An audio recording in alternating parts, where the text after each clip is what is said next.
સુરતના વરિયા વિસ્તારમાં બાળક ખુલ્લી ગટરમાં પડી જવાનો મામલો। 16 કલાકથી વધુનો સમય છતાં બાળકની કોઈ ભાળ નથી મળી, ત્યારે હવે બાળકના સમાજના લોકો રોડ ચક્કાજામ કરી પાલિકાનો વિરોધ કરી રહ્યા છે, ત્યારે પોલીસ સમાજના લોકોને સમજાવવાનો પ્રયાસ કરી રહી છે। અત્યારે વિરોધ કરવાનો કોઈ મતલબ નથી। એકવાર બાળક મળી જાય ત્યારબાદ જે પણ અધિકારી કે કર્મચારી હશે તેમના વિરોધમાં જરૂરથી કાયદેસરની કાર્યવાહી થશે, પરંતુ હાલ રોડ ચક્કાજામ કરવા યોગ્ય નથી। અમને અમારું બાળક જોઈએ, બસ। તમે ગલતી કરી છે, તમારી ભૂલને કારણે અમારા બાળકનો જીવ ગયો છે। અમને કોઈ બી સંજોગોએ અમને અમારું બાળક આપો, બીજું કાંઈ નહીં। અમને કોઈ વાદ વિવાદમાં, કોઈ પક્ષપાતમાં અમને કોઈ રસ નથી। અમને માત્ર એટલી જરૂર છે કે અમને અમારું બાળક આપો। કાલે સાંજના 5 વાગ્યાની વાત છે, હજી સુધી અધિકારી નકશો લેવા ગયા છે। નકશો લઈને તો આવવાનું દૂર, પણ અધિકારી જ ખોવાઈ ગયો છે, અધિકારી જ નથી આવતો, જવાબદાર અધિકારી જ નથી।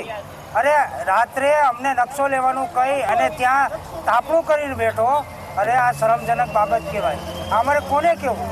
ભારતીય જનતા પાર્ટીના કોર્પોરેટરોએ કમિશનરને ફોન કરવો પડે કે સાહેબ આ વિસ્તારના ઝોનલ ઓફિસરોને, જવાબદાર અધિકારીને મોકલો। અરે આનાથી તો શરમ ઘટના કઈ કહેવાય કે ફાયરના વાઇસ પ્રેસિડેન્ટે કમિશનરને ફોન કરવો પડે, તો ચૂંટાયેલા પ્રતિનિધિ શું કામના?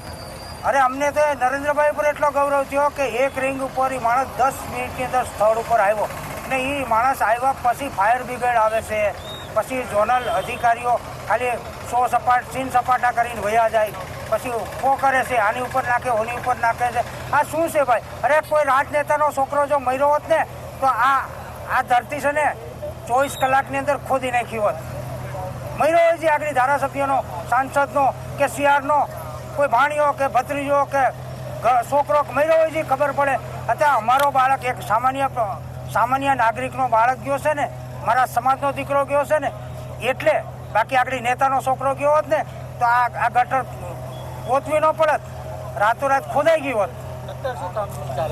અત્યારે કામગીરી બસ અમારી એટલી જ છે કે અમને પહેલાં અમારું બાળક આપો, પછી અમે આગળની જે પણ કાર્યવાહી કરવી પડશે, જેને પણ સસ્પેન્ડ કરવા પડશે એ અમે કરવા માટે પણ તૈયાર છીએ। આખો સમાજ એક થઈ, એક સમાજ ને એક સમાજ, અમારી તાકાત, અમારો સમાજ।